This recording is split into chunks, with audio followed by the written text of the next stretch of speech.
Hello friends, welcome to my YouTube channel. आज की class में हम देखेंगे इलेक्ट्रॉनिक कॉन्फ़िगरेशन। इलेक्ट्रॉनिक कॉन्फ़िगरेशन देखने से पहले सबसे पहले हमें मालूम होना चाहिए कि इलेक्ट्रॉन का कॉन्फ़िगरेशन हम क्यों करते हैं। तो मैं आपको बता दूं कि यह निर्धारित करने के लिए कि कौन सा इलेक्ट्रॉन किस कक्षा में प्रवेश करेगा या किस कक्षा में कितने इलेक्ट्रॉन आएंगे, इसके निर्धारण के लिए हम किसी इलेक्ट्रॉन का इलेक्ट्रॉनिक कॉन्फ़िगरेशन करते हैं। तो सबसे पहले हम देखते हैं कि किसी भी मॉलिक्यूल्स में एटम होता है, जो कि एटम होगा वो उसके प्रोटॉन और न्यूट्रॉन से मिलकर बनेगा, न्यूक्लियस उसका, और उसके सराउंडिंग में इलेक्ट्रॉन मूवमेंट करते हैं। यहाँ पर हम बात करें यदि, तो ये देखिए आप, प्रोटॉन और न्यूट्रॉन से ये न्यूक्लियस बना और उसके सराउंडिंग में इलेक्ट्रॉन मूवमेंट करेंगे।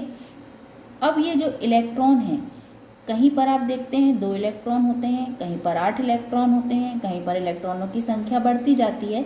तो यह निर्धारित कैसे होता है कि कौन सी कक्षा में या कौन से, बात करें हम सब शेल में, कितने इलेक्ट्रॉन्स आएंगे, तो उसी का निर्धारण होता है इलेक्ट्रॉनिक कॉन्फ़िगरेशन के द्वारा। अभी पिछली क्लास में मैंने आपको आपबाउ प्रिंसिपल बताया था, जिसकी सहायता से भी हमें इलेक्ट्रॉनों के भरने का क्रम मालूम होता है। वही जो आपबाउ प्रिंसिपल है यहाँ पर हमें इलेक्ट्रॉनिक कॉन्फ़िगरेशन में मदद करेगा।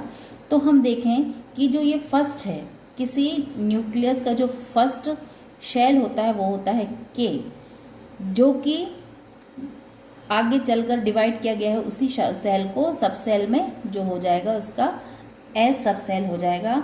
इसी तरह के बाद एल, एम, एन कक्षाएं होती हैं, जो कि फिर आगे उप कक्षाओं में डिवाइड कर दी गई हैं। जैसे कि एल को बांट दिया गया है डी में, एल के लिए पी, एम के लिए डी और एन के लिए एफ कक्षा होती है। जैसा कि मैं आपको एक छोटे से एग्जाम्पल से समझाने की कोशिश करती हूँ। सपोज़ मान लो हमने के की बात की, के शेल की बात की, तो समझ लो ये के क्या है, आपका एक स्कूल है। ये मैं एग्जाम्पल के थ्रू आपको समझा रही हूँ। के स्कूल है और स्कूल का एक छोटा सा कमरा है, स्मॉल रूम है एस। इसको आप समझ लें, ये आपका एक छोटा सा कमरा है एस। इसमें छोटे से कमरे में केवल 2 बच्चे हैं, ज़्यादा बच्चे तो आ नहीं सकते हैं, तो इसमें 2 बच्चे। ये 2 बच्चे किसको आइडेंटिफाई कर रहे हैं? ये इलेक्ट्रॉन को दर्शा रहे हैं। अर्थात जो के कक्षा है उसमें एस उप कक्षा है और उसमें केवल 2 इलेक्ट्रॉन आएंगे। ठीक है। इसी प्रकार यदि हम बात करें एल की, तो एल में एस और पी, स्मॉल रूम एस भी हो जाएगा और पी भी हो जाएगा, मतलब 2 कक्षाएं हो जाएंगी, जिसमें कितने इलेक्ट्रॉन्स आ सकते हैं? 2 और 6 इलेक्ट्रॉन आ सकते हैं।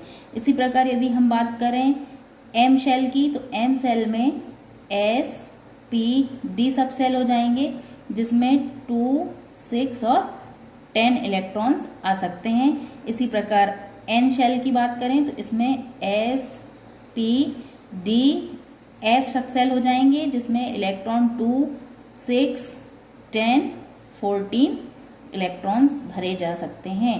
हमें मालूम होना चाहिए कि एस के लिए, यदि हम एस की बात करें, किसकी बात करें हम? एस की बात करें, तो एस के लिए हमेशा क्या होगा?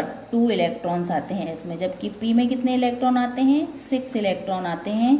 इसी प्रकार डी की बात करें यदि हम, तो डी में 10 इलेक्ट्रॉन्स और एफ में 14 इलेक्ट्रॉन्स भरे जाते हैं।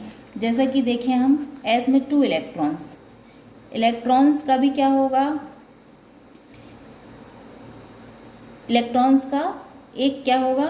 क्लॉकवाइज होगा और एक एंटी क्लॉकवाइज होगा। इन इलेक्ट्रॉनों का कभी भी सेम डायरेक्शन नहीं होता, क्योंकि सेम डायरेक्शन होगा तो इलेक्ट्रॉन्स में रिपल्शन हो जाएगा।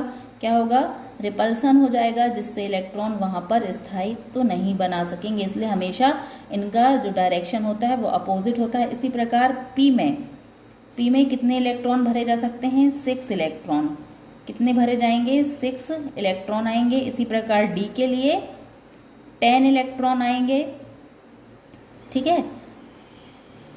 डी में आएंगे आपके 10 इलेक्ट्रॉन। इसी प्रकार एफ में 1 2 3 4 5 6 7, इसमें आपके आ जाएंगे 14 इलेक्ट्रॉन्स। इलेक्ट्रॉन के भरने का क्रम भी हमेशा याद रखना कि पहले इलेक्ट्रॉन एक से दूसरे में जाएगा, दूसरे से तीसरे में, इसी प्रकार जब उसकी 7 कक्षाएं भर जाएंगी तब वो फिर से दूसरे में भरना स्टार्ट होगा। इस प्रकार से आपके इलेक्ट्रॉन के भरने का क्रम होगा।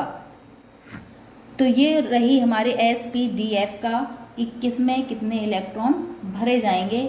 अब यदि बात की जाए कि इलेक्ट्रॉनिक कॉन्फ़िगरेशन हमें कोई भी hydrogen, helium, lithium, beryllium, boron या कोई भी दे दिया जाए और बोला जाए कि आप इसका इलेक्ट्रॉनिक कॉन्फ़िगरेशन करिए, तो हम कहाँ तक आपबाउ प्रिंसिपल की सहायता लेंगे।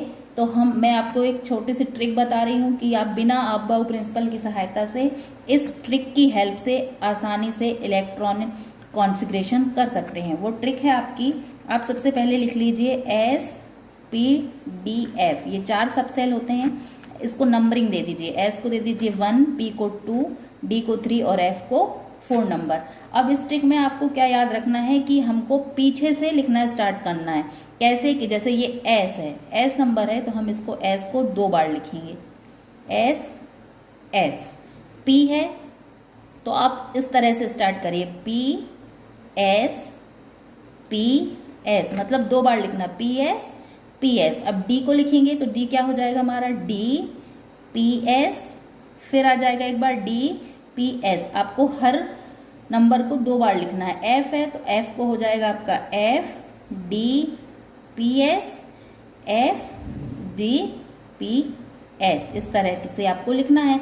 अब आप नंबरिंग दे दीजिए। S के नीचे क्या है 1, तो हम इसको 1 से स्टार्ट करेंगे। 1S 2S, ये हो जाएगा 3S, ये आपका हो जाएगा 4S, ये हो जाएगा 5X, ये 6X हो जाएगा, और ये 7S, और ये हो जाएगा आपका 8S।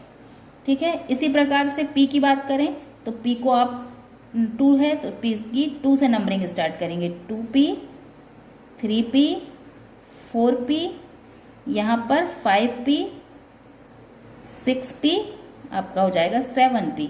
अब D को देखें तो D का 3 से है तो यहाँ पर स्टार्ट करें आप 3D 4D, यहाँ पर हो जाएगा 5D, ये हो जाएगा आपका 6D।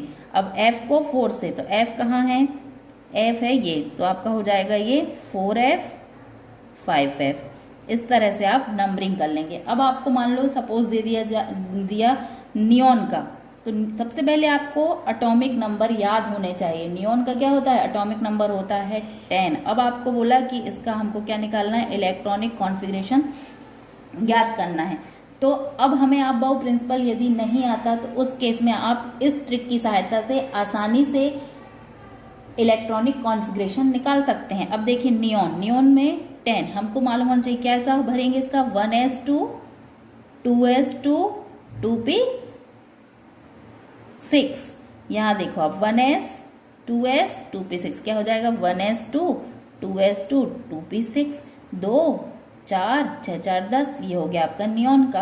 अगर हम देखते हैं सोडियम का, तो सोडियम का कितना होता है, Na की बात करो तो Na के केस में हो जाता है 11। अब इसका जब आप इलेक्ट्रॉनिक कॉन्फ़िगरेशन करेंगे तो यहाँ से आपको यदि ये याद है तो यहीं से आप निकाल सकते हैं 1s2 2s2 2p6, और एक जो बचेगा वो आपका कहाँ चला जाएगा, 3s1 में चला जाएगा। तो ये आपका हो जाएगा सोडियम का इलेक्ट्रॉनिक कॉन्फ़िगरेशन हो जाएगा। इसी तरह से आप किसी भी एटम का इलेक्ट्रॉनिक कॉन्फ़िगरेशन निकाल सकते हैं इस ट्रिक की सहायता से, जो कि बहुत ही आसान होगा आपके लिए।